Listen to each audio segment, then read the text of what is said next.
শিশুদের জন্য একটি কোর্স শুরু হয়েছে। সম্মানিত অভিভাবক, আপনারা চাইলে এই কোর্সটি শিশুদের জন্য আপনারা করতে পারেন। তো কোর্সটিতে আপনি কিভাবে যাবেন? আপনারা যদি ল্যাপটপ বা অ্যান্ড্রয়েড মোবাইল ব্যবহার করেন, তাহলে এই অ্যাড্রেসটি আপনারা লিখবেন। এখানে safeinternet.unicef-bangladesh.org এটি লিখে আপনারা এন্টার দিলে এই পেজটি ওপেন হবে। এই পেজটি ওপেন হওয়ার পর আপনারা কি করবেন? এইখানে এই জায়গায় ক্লিক করবেন। দেখেন, এবার ক্লিক করার সাথে সাথে এখানে কি আসলো? তোমার বিবরণ। তাহলে এখানে এবার নাম দেবেন। আপনি এখানে আপনার ছেলে বা মেয়ের নাম দেবেন।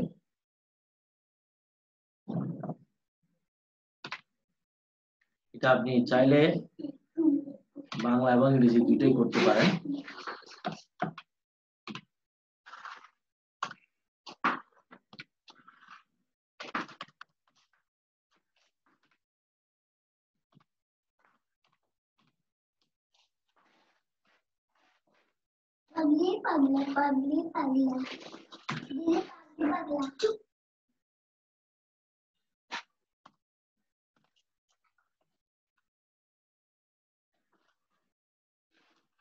এবার আপনি চাইলে এখানে আপনাদের বয়স সর্বোচ্চ এখানে 4 থেকে 18 বছর পর্যন্ত সীমিত আছে। তো আপনি 18 বছর বয়স পর্যন্ত এখানে দিতে পারেন।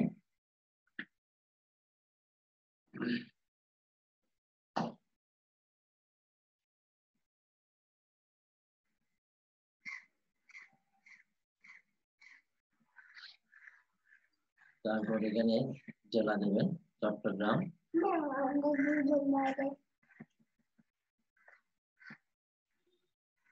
এরপরে এটা কাজ শেষ।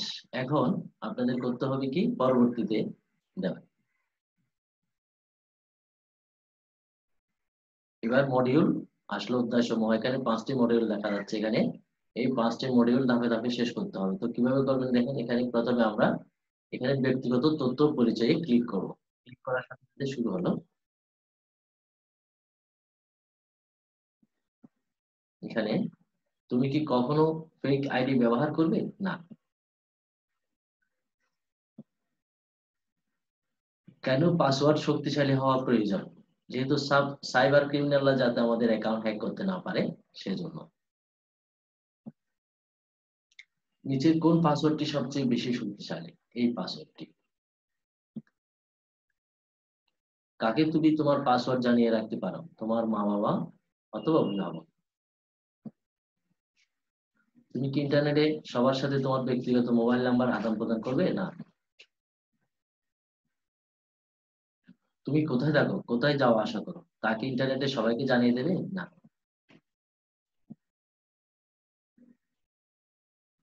এবার জেনে বুঝে তথ্য আদান প্রদান। তুমি কি ফেসবুকে মাত্রই পরিচিত হওয়া কোনো বন্ধুর সাথে তোমার পারিবারিক কোনো ছবি ছবি শেয়ার করবে? না। কোনো বন্ধু যদি ইন্টারনেটে আপত্তিকর কোনো ছবি পাঠায় ও তোমার কাছে এমন কিছু চেয়ে বসে, তুমি কি করবে? অবশ্যই বিরোধিতা করবো এবং এই ধরনের আলোচনা এড়িয়ে চলবো।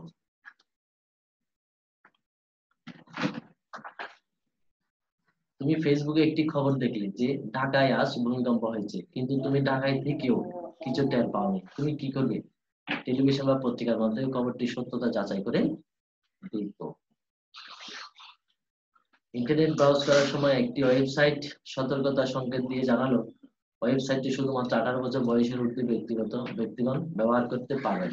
তোমার বয়স 15 বছর হলে তুমি কি করবে? ওই ওয়েবসাইট আমার অনুপযুক্ত বিদায় এড়িয়ে যাবে। কোন বিষয়টি ইন্টারনেটে ছড়িয়ে দেওয়া উচিত নয়? রাজনৈতিক গুজব। এবার ইন্টারনেট নিয়ে কিছু খোলামেলা কথা। তুমি ভুল করে তোমার কিছু ব্যক্তিগত ছবি ইন্টারনেট এক বন্ধুর সাথে শেয়ার করে ফেলেছিলে। এখন সেসব ছবি সবাইকে দেখিয়ে দেওয়ার হুমকি দিয়ে সে তোমার কাছে বেশ কিছু টাকা চাইছে। এমন পরিস্থিতিতে তুমি কি করবে?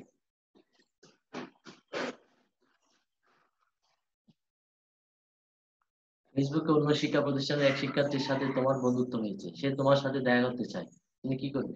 অভিভাবকদের সবকিছু জানিয়ে অনুমতি চাইবে। ফেসবুকে নতুন কোনো বন্ধুর সাথে পরিচিত হলেও ফলে তুমি তোমার পরিবারের সাথে তার সম্পর্ক আলোচনা করবে। অবশ্যই আমার বন্ধু সহ অভিভাবকদের জানাবো।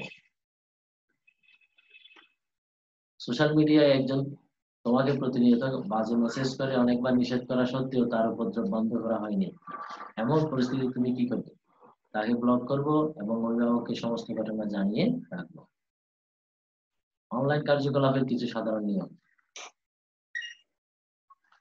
সোশ্যাল মিডিয়ায় একজন মানসিক রোগীর অস্বাভাবিক কার্যকলাপের ভিডিও অনেকের কাছে হাস্যকর মনে হচ্ছে, কখনোই শেয়ার করবো না।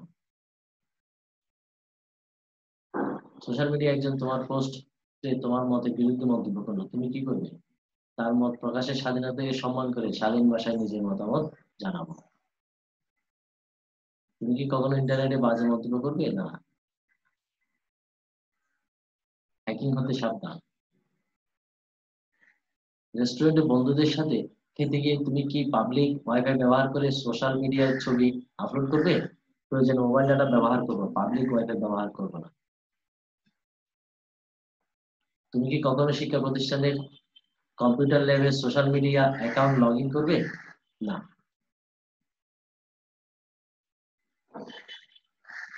ইন্টারনেট ব্রাউজারে একটি আকর্ষণীয় গেমের বিজ্ঞাপন থেকে তুমি ক্লিক করেছো, গেমটি খেলতে তোমাকে সাইন আপ করতে বলা হচ্ছে, তুমি কি করবে? ইন্টারনেটে ক্লাসের পড়া বোঝার জন্য তুমি একটি টিউটোরিয়াল ডাউনলোড করতে চাইছো, ডাউনলোড লিংকে ক্লিক করার সাথে সাথে অপ্রাসঙ্গিক অন্য ওয়েবসাইট থেকে একটি ফাইল ডাউনলোড করতে বলা হচ্ছে, তুমি কি করবে? ওয়েবসাইট বিশ্বাসযোগ্য না হলে ফাইল ডাউনলোড করবো না। এখানে আমরা ইন্টারনেট ব্রাউজারে হঠাৎ একটি বিজ্ঞাপনে বলা হলো তুমি $1000 পুরস্কার পেয়েছো, পুরস্কার সংগ্রহ করতে বিজ্ঞাপনে ক্লিক করতে বলা হলে তুমি কি করবে? ক্লিক করে নির্দেশনা অনুযায়ী কাজ করবো। এখানে আমরা কি করব? ক্লিক করব না।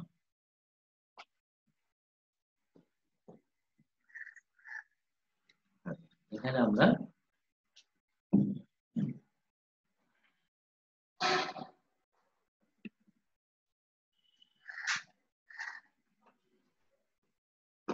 এখন আমরা সার্টিফিকেট পেয়ে যাবো, এটা বাংলায়। আর যদি আমরা ইংরেজি লিখতে চাই, ইংলিশ করে দিলে এটা ইংলিশ হয়ে যাবে।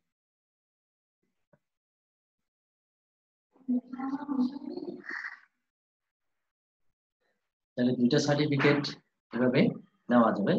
আশা করি সবাই আমার কথাগুলো বুঝেছেন এবং সবাই এভাবে সার্টিফিকেটটা নিতে পারেন আপনাদের ছেলেমেয়েদের জন্য। আমার সাথে থাকুন এবং আমার চ্যানেলে সাবস্ক্রাইব করুন এবং নিত্য নতুন আপনারা আরো কিছু জানবেন। ধন্যবাদ সবাইকে।